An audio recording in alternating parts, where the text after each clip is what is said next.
Welcome back to Editorial Analysis and Answer Writing Practice at 9 p.m. Friends, if you are watching this video series for the first time, then please watch my introductory video given in the playlist to know how to participate in this answer writing program. The initiative is open to all. The best answers for the last week, I will pin it in the comment section. You can go through it. Line of actual control is a demarcated line between India controlled territory and China controlled territory in the Sino-Indian border. The demarcation is not clear, that leads to transgressions at regular intervals. But however, that often does not escalate into serious tensions. But however, in 2020, in Galvan Valley region in the Ladakh region, where there was transgressions which led to violent clashes, one of the biggest violent clashes since last 45 years, which even led to the killing of 20 Indian soldiers. And this resulted in a long-standing military standoff between India and China in that particular region. And recently, both the countries have arrived at an agreement regarding the military standoff, which will allow both the countries' soldiers to patrol across the Indo-China border region in the Ladakh. Now, various newspapers are carrying editorial analysis on this topic. We will also discuss this from our UPSC exam point of view. Now, let's try to understand what resulted in this change in attitude or how this re-engagement was possible. It was possible because of multidimensional reasons. We will discuss one by one.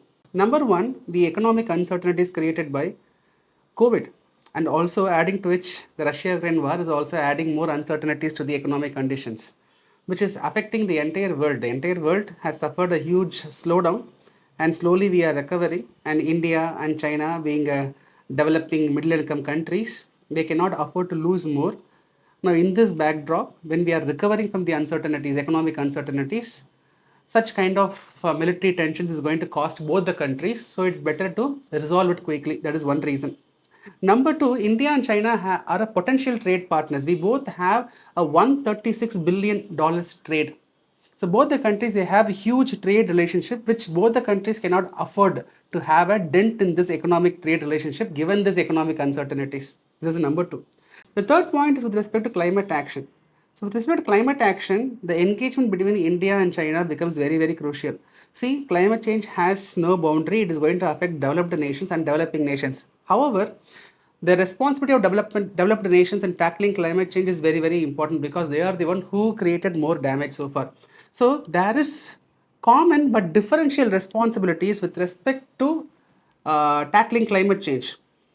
And also, developing countries, they need the climate finance support from the developed nations. So for achieving all these things, the cooperation between two big regional players like China and India, their relationship becomes very, very important. So that is also one reason why both the countries are arriving at dropping some differences and resolving the standoff.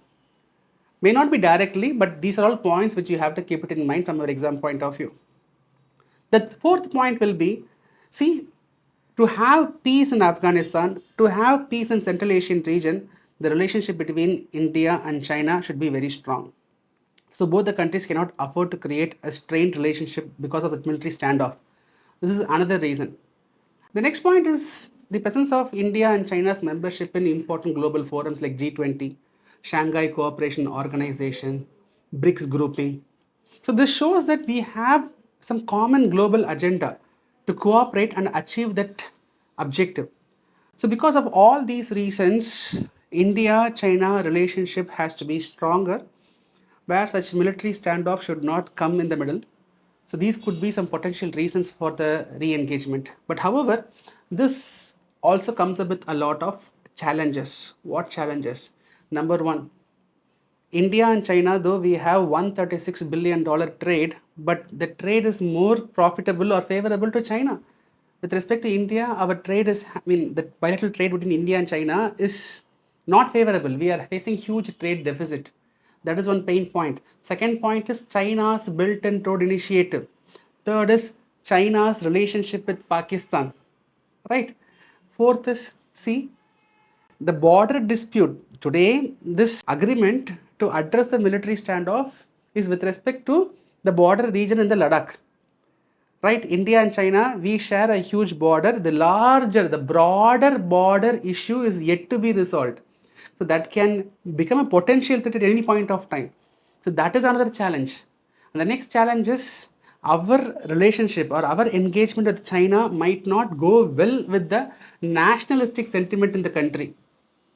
And also, the domestic political pressures can also create a dent between India-China relationship. So addressing these challenges becomes very, very important. To address these challenges, what is required? India and China should work on mutual strengthening measures. There should be mutual concessions. There should be strategic dialogues. The trade deficit has to be reduced. It should be a win-win for both the countries. Our relationship should be stronger, as I said, to bring global governance reforms, to improve the representative of developing countries in various multilateral institutions, to give a loud voice for the developing countries with respect to climate actions. In all these aspects, India-China relationship becomes very, very important. So addressing the challenges and resolving the disputes and strengthening the bilateral ties between India-China becomes the need of the hour. So right friends, I hope you got clarity on this topic which we discussed. Now based on our discussion, I will give you a question. The convergence of interests between India and China across various issues highlights the need for re-engagement and strengthening bilateral ties for mutual benefit. Discuss. This will be a 10 marker question, so plan your answer for 150 words. Right friends, I'll see you tomorrow with another interesting topic. Till then, bye. Take care.